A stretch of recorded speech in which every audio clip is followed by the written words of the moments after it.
Hello and welcome back to the channel. It's TripleM back with another video. I hope you are doing well. Van der Beek, the issue that Ole Gunnar Solskjaer has on his head, I think it's very, very important that we talk about this Van der Beek situation as well as the Paul Pogba situation and everything else leading up to the Southampton game. Now, I will start by saying this. I think that Van der Beek not being able to play in the same team as Bruno Fernandes is now a myth that we should put in the bin with all the other myths. The myth that Paul Pogba and Bruno Fernandes cannot play in the same team, also a myth because they played 9 games post-lockdown together and we went on one of our best runs since Alex Ferguson. Also a massive, massive myth. So I don't want to hear it anymore. Not to mention all 3 of those players played in the same team in our best performance against RB Leipzig in the Diamond when we won 5-0. So really, there is no reason why Bruno Fernandes, Paul Pogba, Van der Beek can't play in the same team other than our centre-backs are shit and they need protection from 2 holding midfielders rather than 1. That's the only reason they haven't been playing as frequently together. Ole Gunnar Solskjaer plays a very defensive team in the Premier League because of the lack of pace between our centre-back pairing, the infamous pairing of Maguire and Lindelof, and so as a result of this, as a byproduct of this, it's very difficult to fit people like Van der Beek and Bruno into the same team. And I completely empathize with Oli, but at the same time, it frustrates me because you had a system in the Diamond that solved that problem. You had a system that exploited your strength in depth in your best position. 4 midfielders on the pitch means you have 4 positions on the field where you can insert your best players. And our best players are midfield players. Let's call a spade. Bruno Fernandes, statistically speaking, since he's come to Manchester United, player. Paul Pogba, in terms of technical ability and talent, is our best player. Van der Beek, in terms of being well-rounded, as having high football IQ, technical ability, as well as the right attitude and the right energy.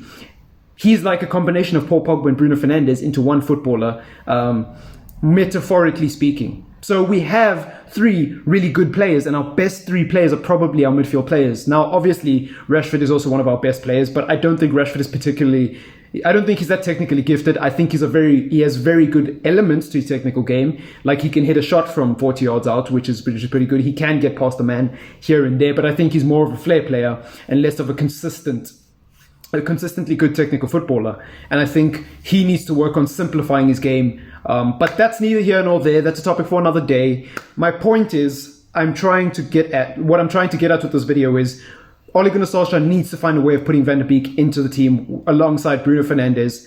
And I think he's got to do it against Southampton. I think it's time that we stop being scared. I think it's time that we start taking risks. I think it's time that Ole Gunnar Solskjaer figures out what he wants this team to look like over majority of a football season. Whether that's 60 to 70% of the games, he needs to figure it out. Against the big 6, we already know we're going to counter-attack. Against the big teams in the Champions League, we already know we're going to counter-attack. And by the way, when I say counter-attack, I'm not talking about sit back and hit them on the break. People seem to think counter-attack is such a negative word. It's not. A lot of teams play counter-attacking football. Liverpool don't play counter-attacking football, but they are one of the best counter-attacking teams in the world because when Liverpool win the ball high up the pitch, they can hit you in transition so quickly. You won't even know what just happened to you. So counter-attacking football is not just about centering your philosophy around one specific style. It can be an element of your style. And that's what I think United have to do. We already know that if we are in a difficult situation and the team is pressing us up high and they leave space behind, we can move up the pitch so quickly and probably force a penalty or a free kick out of them, if not a goal. So that's not a problem. I think a problem comes when we play against teams that sit back and the onus is on us to break them down. That is where Ole Gunnar Solskjaer has to get his team. He needs to start taking risks and picking the right teams for majority of the season. That is what I want to see in the Southampton game. I want to see Donny van der Beek play in the same team as Bruno Fernandes, and I want to see Fred play behind them in the pivot or Matic. I don't really get picky with those 2 because I don't think Fred is a proper DM anyways. But anyways, worst case scenario, Matic can always come on in the second half if things go south or if we need a bit of protection and we're up. I don't know, but he's got to take risks. You cannot keep playing this defensive system of McTominay and Fred and hoping to nick a draw, because what happens is exactly what happened against West Brom. What happens is exactly what happened against Chelsea.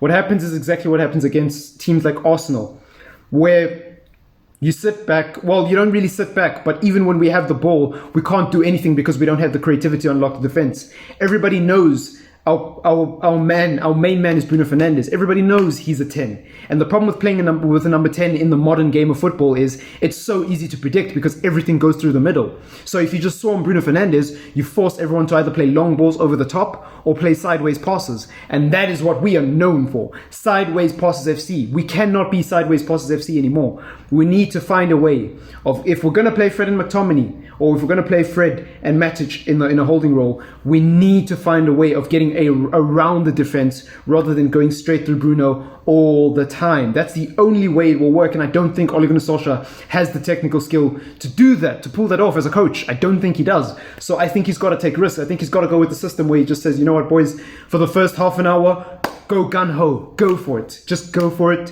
Just whip in crosses. Let's play with width. Let's play with pace. Let's play with bravado. And if we're 1-0 up or 2-0 up at halftime, we move back to our defensive system. Yeah? Okay. If it doesn't go our way, game management. Make subs early. You know, there's so many solutions to this problem.